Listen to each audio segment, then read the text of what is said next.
పూర్వం కాశీక్షేత్రంలో ఒక పేద బ్రాహ్మణుడు ఉండేవాడు. అతను మందమతి కావటం చేత కేవలము ముష్టి ఎత్తి తన పొట్ట పోసుకునేవాడు. ఆ విధంగానే అతను కొంత డబ్బు మిగిల్చాడు. ఆ డబ్బుతో మరొక గ్రామం వెళ్ళి అక్కడ బతుకుదామనిపించింది బ్రాహ్మణుడికి. అందులో నుంచి కొంత డబ్బు ఖర్చు చేసి చిన్న పట్టుగుడ్డ ముక్క కొని అందులో తన డబ్బంతా మూటగట్టి దారి ఖర్చుకు మాత్రం కొంత డబ్బును రొండిన దోపుకొని అడవి మార్గాన బయలుదేరాడు. పోయేవాడు సరిగా పోక తన డబ్బు మూటను ఎగరేసి పట్టుకుంటూ మహా ఉత్సాహంగా నడవసాగాడు. దారిలో అతనికి ఎదురైన ప్రయాణికులు కొందరు, ఏమయ్యా బ్రాహ్మణుడా, ఆ డబ్బుల మూటను అలా ఎగరయ్యక దాచిపెట్టుకొని మరీ వెళ్ళు, ఈ తోవలో దొంగ ముఠాలు తిరుగుతున్నాయి అని హెచ్చరించారు. దొంగలకు నా డబ్బు మూట అందనిస్తానా ఏమిటి? నేనేనా అంత పిచ్చివాణ్ణి అనుకొని ఆ వెర్రి బ్రాహ్మణుడు ఒక పొడుగైన కర్ర సంపాదించి దాని చివర డబ్బు మూటను కట్టి కర్ర నిటారుగా పట్టుకొని నడవసాగాడు. బ్రాహ్మణుడు కొంత దూరం వెళ్ళాక అతనికి 4 దొంగలు ఎదురుపడ్డారు. వాళ్ళు దొంగలని ఎరగక బ్రాహ్మణుడు వాళ్ళతో, ఏమండోయ్, ఈ దారిన దొంగ వెధవులున్నారట, కాస్త జాగ్రత్తగా ఉండండి. నేను చూశారా, దొంగలకు అందకుండా నా డబ్బు మూట ఎంత ఎత్తుగా పట్టుకున్నానో అన్నాడు. ఈ మాటకు దొంగలు విరగబడి నవ్వారు. వారిలో ఒకడు బ్రాహ్మణుణ్ణి చాచి చెంపపెట్టి కొట్టాడు. బ్రాహ్మణుడు బాబోయ్ అంటూ తన చేతికర్రను జారవిడిచి చెంప తడువుకున్నాడు. దొంగలు బిగ్గరగా నవ్వి బ్రాహ్మణుడి డబ్బు మూట తీసుకొని బయలుదేరారు. వీళ్ళేనా ఏమిటి దొంగలంటే? నేను ముష్టెత్తి కొనుక్కున్న నా పట్టుగుడ్డను ఎవరికో చవకగా అమ్మేస్తారు కాబోలు అని భయపడి ఆ బ్రాహ్మణుడు, ఇదిగో నోయ్, డబ్బు తీసుకుంటే తీసుకున్నారు, ఆ పట్టుగుడ్డ నాకే అమ్మండి అని కేకపెట్టాడు. ఆ బ్రాహ్మణుడి దగ్గర ఇంకా డబ్బున్నదని తెలిసి దొంగలు వెనక్కి తిరిగి వచ్చి అతడు రొండిన దాచిన డబ్బు కూడా లాగేసుకొని మళ్ళీ బయలుదేరారు.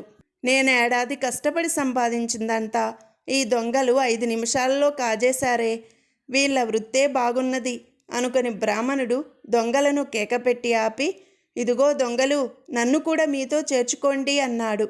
వాళ్ళు సరేనన్నారు. అందరూ కలిసి ఆ రాత్రికి ఒక గ్రామం చేరారు. దొంగలు ఒక మట్టి గోడల ఇంటికి కన్నం వేసి బ్రాహ్మణుణ్ణి లోపలికి పంపారు. అది ఒక ముసలి బ్రాహ్మణ స్త్రీ ఇల్లు.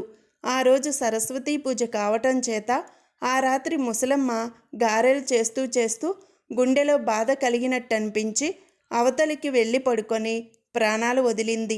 బ్రాహ్మణుడికి ఇంట్లో ప్రవేశించగానే గారెల వాసన తగిలింది.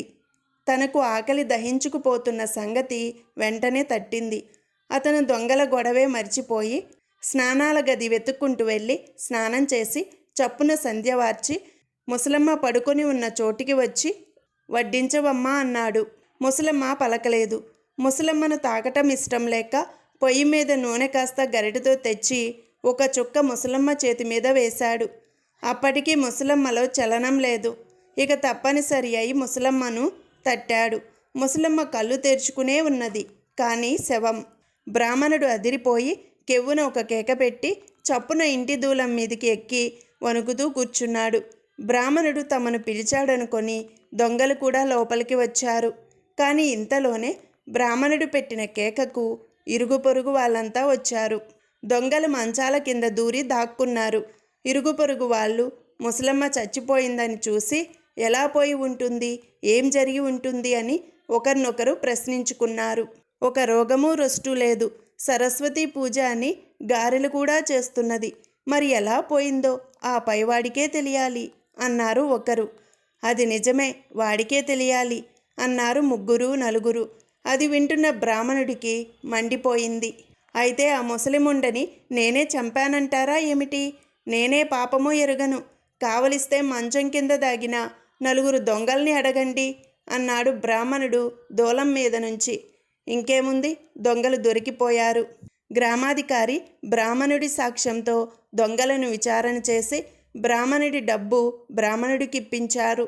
ఊరి వైద్యుడు ముసలిదాన్ని చూసి, జబ్బేమీ లేదు, వృద్ధాప్యం వల్ల పోయింది, పర్వదినాన పోయింది, పుణ్యాత్మురాలు అన్నాడు.